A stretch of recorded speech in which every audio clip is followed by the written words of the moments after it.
যে যাকে ভালোবাসে। না না, তোমরা কালীকে ভালোবাসো, মনসাকে ভালোবাসো, দুর্গাকে ভালোবাসো, শিবের পুজো করো, কৃষ্ণের পুজো করো, তোমাদের ঠাকুরটাকে বলে আপনাদের, বলে আমাদের তো একটাই ঠাকুর, পীর পয়গম্বর।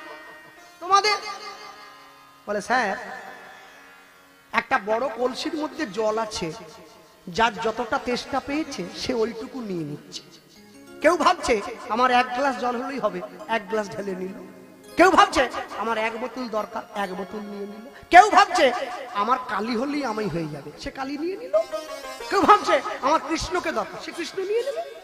কেউ ভাবছে আমার বজরংবলীকে দরকার, তাকে নিয়ে নেবে। পূর্ণস্য পূর্ণ মেদায় পূর্ণ মেব বশিষ্যতে, পূর্ণ থেকে পূর্ণ চলে গেলে পূর্ণই পড়ে থাকে। যে এ কথা বলেছে আকবর বলছে তোমাদের ভগবান কি পৃথিবীতে আসে? বলে আসে কি বলছেন, এসে গেছে অনেকবার, আবার ডাকলে আবার আসবে। বলে দূর, বাজে কথা বলো না তো। ওই কর্মচারী মনে মনে ঠিক করলো যে হুজুরকে তো মুখে বললে হবে না, হুজুরকে হাতে কলমে প্রমাণ দিতে হবে। কি করেছিল জানেন? আকবরের নিয়ম ছিল, আকবর প্রত্যেকদিন তার নিজের সন্তানকে নিয়ে বিকেলবেলা নদীর পাড়ে ঘুরতে বেরোতেন, আর সঙ্গে কর্মচারী আছে। তো সবাই যখন কথায় ব্যস্ত, সঙ্গে সঙ্গে ওই হিন্দু কর্মচারী গিয়ে আকবরের ছেলেটিকে নদীর জলে ধাক্কা দিয়ে ফেলে দিয়েছে।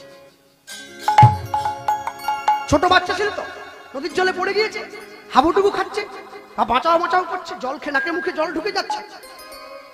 আকবর কাউকে কিচ্ছু বলেনি, সোজা গিয়ে নিজে ঝাঁপ দিয়ে পড়ে নিজের ছেলেটাকে বুকে তুলে পাড়ে তুলে এনেছে।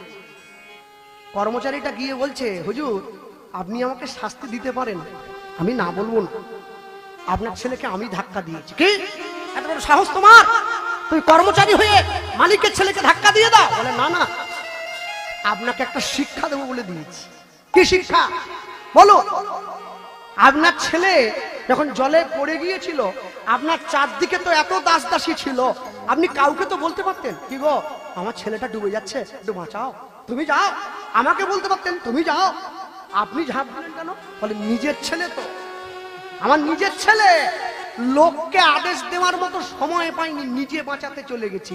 বলে হুজুর আমরা ভগবানের নিজের ছেলে, আমরা যদি সংসার সমুদ্রে ডুবে মরি, ভগবান কি একে তাকে অর্ডার দেবে নাকি যাও বাঁচাও? ভগবান নিজে এসে গেছে আমাদেরকে বুকে বাঁচিয়ে তুলবে বলে। মনে রাখবেন সব সময়ের জন্য শিক্ষা কোনো বইতে লেখা থাকে না। বইতে যেগুলো লেখা থাকে ওগুলো নম্বর বেশি পাওয়ার জন্য। শিক্ষা সমাজ থেকে শিখতে হয়, একটু একটু করে আয়ত্ত করতে হয়। যে ইঞ্জিনিয়ারের ডিগ্রি যত বেশি তার বেতন তত বেশি। একটা রাজমিস্ত্রি 30 বছর ঘর বানাচ্ছে, ওর বেতন 300 টাকা রোজ। আর একটা ইঞ্জিনিয়ার স্যুট বুট পরে গিয়ে দাঁড়িয়ে আছে ছায়ায়, ওর বেতন 80,000 টাকা। ও রডও বাঁধে না, সিমেন্টও মাখে না। মালিককে গিয়ে প্রশ্ন করছে স্যার আমি এত কষ্ট করে ছাই মাখছি, সিমেন্ট মাখছি, আমার 300, আর ও গায়ে ধুলো লাগে না, ওর 80,000। বলে না না, তোমার যোগ্যতা কম, পয়সা কম, তুমি রড বাঁধতে জানো, কেমন করে বাঁধাটা শিখেছো সেটা কি জানো? বলে না। বলে ও শিখেছে, ওই জন্য বেতন বেশি। ভগবান আমাদেরকে দিয়ে করিয়ে নিচ্ছে কাকে কোনটা করতে হবে। এই বিষ্ণুপুরে এই মদন মোহনকে যে অনেক কথা বলার আছে, আমার কমিটির ভাইয়েরা অনেক আশা নিয়ে এনেছে, আর যে লেখা লিখে দিয়েছে আমি তো দেখে একটু ভয়ই পাচ্ছিলাম যে মার না খেতে হয় আবার। হ্যাঁ, আবার নিচে লিখে দিয়েছে গর্বের সঙ্গে বল